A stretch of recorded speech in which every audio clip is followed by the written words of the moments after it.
എന്തെങ്കിലും കാണാതാകുമ്പോഴും കുറ്റാന്വേഷണത്തിനിടയിലും മലയാള സിനിമകളിൽ അടക്കം നമ്മൾ കേട്ടിട്ടുള്ള ഒരു ഡയലോഗാണ്, എന്താ പണ്ട് പെരുമൺ ദുരന്തത്തിലേതുപോലെ കാറ്റ് കൊണ്ടുപോയോ? എന്താണ് ഈ പെരുമൺ ദുരന്തം? എന്നാണ് ഇത് സംഭവിച്ചത്? വയനാട് ദുരന്തത്തിന് മുമ്പ് കേരളം കണ്ട പ്രധാന ദുരന്തങ്ങളിൽ ഒന്നാണ് പെരുമൺ ദുരന്തം. കൊല്ലം പെരുമൺ തീവണ്ടി ദുരന്തം നടന്നിട്ട് കഴിഞ്ഞ ജൂലൈ 8-ന് 36 വർഷങ്ങൾ കഴിഞ്ഞു. 105 പേരുടെ മരണത്തിനിടയാക്കിയ തീവണ്ടി ദുരന്തത്തിന്റെ കാരണം ഇപ്പോഴും അജ്ഞാതമായി തുടരുകയാണ്. ബാംഗ്ലൂർ തിരുവനന്തപുരം ഐലൻഡ് എക്സ്പ്രസ് പെരുമൺ പാലത്തിൽ നിന്നും അഷ്ടമുടിക്കായലിലേക്ക് മറിയുകയായിരുന്നു. 1988 ജൂലൈ 8-നാണ് കൊല്ലം ജില്ലയിലെ പെരിനാടിനടുത്തുള്ള പെരുമൺ പാലത്തിൽ നിന്ന് ബാംഗ്ലൂർ കന്യാകുമാരി ഐലൻഡ് എക്സ്പ്രസ് പാളം തെറ്റി അഷ്ടമുടിക്കായലിലേക്ക് മറിഞ്ഞുണ്ടായ വൻ അപകടമാണ് പെരുമൺ ദുരന്തം എന്ന് വിളിക്കുന്നത്. കേരളത്തിൽ നടന്ന വലിയ ട്രെയിൻ അപകടങ്ങളിൽ ഒന്നായ പെരുമൺ ദുരന്തത്തിൽ 105 പേർ മരണപ്പെടുകയും 200-ലധികം പേർക്ക് പരുക്കേൽക്കുകയും ചെയ്തു. നാട്ടുകാരും സന്നദ്ധ സംഘടനകളും ജീവൻ പണയപ്പെടുത്തി നടത്തിയ രക്ഷാപ്രവർത്തനങ്ങളുടെ ഫലമാണ് പെരുമൺ ദുരന്തത്തിൽപ്പെട്ടവർ ഒട്ടേറെ പേരെ രക്ഷിക്കാൻ കഴിഞ്ഞത്. ആ ദുരന്തത്തോടൊപ്പം മനുഷ്യത്വം മരവിക്കുന്ന മറ്റൊരു വാർത്ത കൂടി കേട്ടു കേരളം.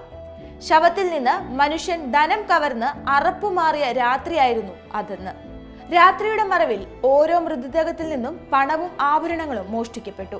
ജീവനു വേണ്ടി യാചിച്ചവരുടെ ഇടയിലൂടെ നന്മയുടെ നീരുറവ വറ്റിയ ഒരു കൂട്ടർ കൊള്ള നടത്തി. ഇതിന് സമാനമായ സംഭവം വർഷങ്ങൾക്കിപ്പുറം വയനാട്ടിലും അരങ്ങേറിയെന്നത് ഏറെ വേദനാജനകമാണ്.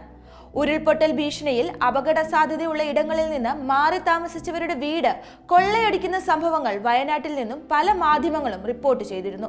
അപകടത്തിൽപ്പെട്ട ബോഗികൾ ഉയർത്തുന്നതിനുള്ള റെയിൽവേയുടെ ശ്രമങ്ങൾ വേണ്ട പോലെ വിജയം കണ്ടില്ല.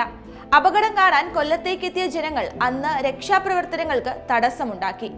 ദുരന്തം ആസ്വദിക്കാൻ വേണ്ടി മാത്രം ദൂരദിക്കിൽ നിന്നും കൊല്ലത്ത് തമ്പടിച്ചവർ പെരുമണിൽ തടിച്ചുകൂട്ടി.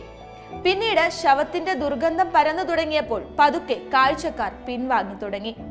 ദിനങ്ങൾ 5 കഴിഞ്ഞിട്ടും വെള്ളത്തിൽ ആണ്ടുകിടക്കുന്ന ബോഗികളിൽ നിന്നും മൃതദേഹങ്ങൾ പുറത്തെടുക്കാൻ കഴിഞ്ഞിരുന്നില്ല.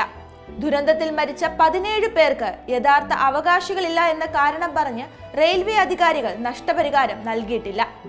സ്വജീവൻ അവഗണിച്ച് 40ഓളം പേരെ മരണവക്കിൽ നിന്ന് രക്ഷിച്ച് രോഗിയായി മാറിയ കൊടുവിള സ്വദേശി വിജയൻ ഉൾപ്പെടെയുള്ള രക്ഷാപ്രവർത്തകർക്ക് അന്നത്തെ റെയിൽവേ മന്ത്രി മാധവറാവു സിദ്ദേ വാഗ്ദാനം ചെയ്ത പാരിതോഷികം ഇനിയും പൂർണ്ണമായി നൽകിയിട്ടില്ല. മരിച്ച മുതിർന്നവരുടെ ആശ്രിതർക്ക് 1 ലക്ഷം രൂപയും കുട്ടികളുടെ രക്ഷിതാക്കൾക്ക് 50,000 രൂപയുമായിരുന്നു നഷ്ടപരിഹാരം. എഞ്ചിൻ പെരുമൺ പാലം പിന്നിട്ട് നിമിഷങ്ങൾക്കകം 14 ബോഗികൾ അഷ്ടമുടിക്കായലിലേക്ക് പതിക്കുകയായിരുന്നു. അപകടം നടന്നത് ചുഴലിക്കാറ്റ് മൂലമാണെന്ന് ഔദ്യോഗിക അന്വേഷണ സംഘം അവകാശപ്പെടുന്നെങ്കിലും യഥാർത്ഥ ദുരന്ത കാരണം ഇന്നും അജ്ഞാതമാണ്. റെയിൽവേ ഉദ്യോഗസ്ഥരുടെ അനാസ്ഥയാണ് അപകട കാരണമെന്ന് ബാംഗ്ലൂരിലെ സോഫ്റ്റി കമ്മീഷൻ സൂര്യനാരായണൻ ആദ്യം സൂചിപ്പിച്ചിരുന്നു. പിന്നീട് റെയിൽവേയുടെ മുഖം രക്ഷിക്കാനായി കുറ്റം ചുഴലിക്കാറ്റിൽ ആരോപിക്കുകയായിരുന്നു. തീവണ്ടിയുടെ 10 ബോഗികളാണ് കായലിൽ വീണത്. 200ഓളം പേർക്ക് പരിക്കേറ്റു. ദുരന്തം നടന്ന ദിവസം പാലത്തിലും പാലത്തിന് സമീപത്തും പാളത്തിലും ജോലികൾ നടക്കുകയായിരുന്നു. എഞ്ചിൻ പാളം തെറ്റിയത് ശ്രദ്ധയിൽപ്പെട്ട ഡ്രൈവർ പെട്ടെന്ന് ബ്രേക്ക് ചെയ്തപ്പോൾ ബോഗികൾ കൂട്ടിയിടിച്ച് അഷ്ടമുടിക്കായലിലേക്ക് വീഴുകയാണുണ്ടായതെന്ന് റെയിൽവേ അധികൃതർ ഒഴികെ ബാക്കി എല്ലാവരും വിശ്വസിക്കുന്നു. തീവണ്ടി അമിത വേഗത്തിൽ വന്നുവെന്നോ പരിചയമില്ലാത്ത ആരോ ആണ് തീവണ്ടി ഓടിച്ചിരുന്നതെന്നും അവ്യക്തമായി ബ്രേക്കിട്ടതാണ് അപകട കാരണമെന്നും മറ്റു രഹസ്യമായി പലരും ചർച്ച ചെയ്തിരുന്നു. അന്നൊരു ചെറിയ മഴയും നേരിയ കാറ്റും മാത്രമേ ഉണ്ടായിരുന്നുള്ളൂ എന്ന് സമീപവാസികൾ ആവർത്തിച്ച് പറയുകയും ചെയ്തു.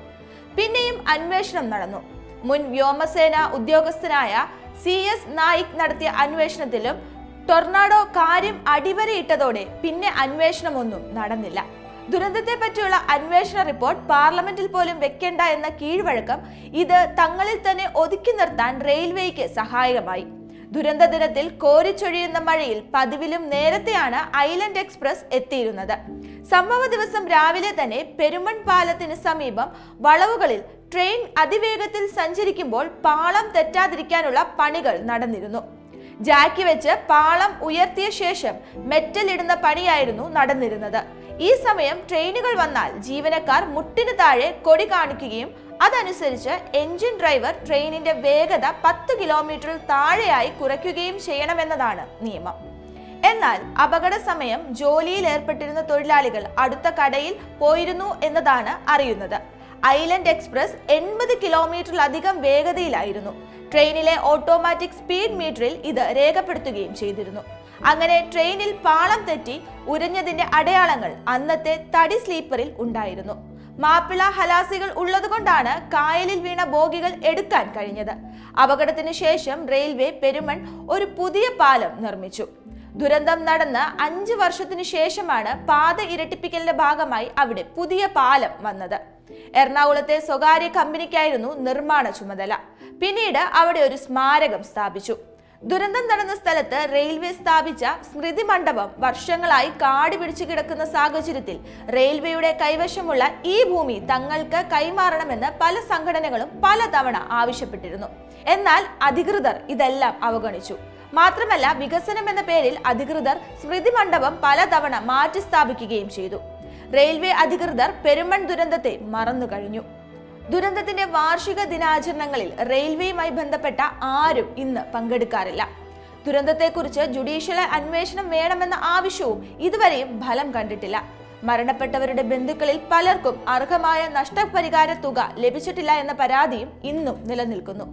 105 പേരാണ് ദുരന്തത്തിൽ മരണപ്പെട്ടതെന്നിരിക്കെ ഇതിൽ 30ഓളം പേർക്ക് ഇനിയും നഷ്ടപരിഹാരം ലഭിച്ചിട്ടില്ല. ഇത് സംബന്ധിച്ച നടപടികൾ സർക്കാർ ഉപേക്ഷിച്ച നിലയിലുമാണ്. പെരുമൺ പ്രാഥമിക ആരോഗ്യ കേന്ദ്രത്തിൽ 1990 നിർമ്മിച്ച പെരുമൺ ദുരന്ത റിലീഫ് കേന്ദ്രം 33 വർഷമായിട്ടും ഇന്നും അടഞ്ഞുകിടക്കുകയാണ്. വേദനകളും അനീതികളും പലതും കാണാൻ കഴിയുമെങ്കിലും പെരുമൺ ദുരന്തം പല ചിത്രങ്ങൾക്കും ആധാരമായിട്ടുണ്ട്.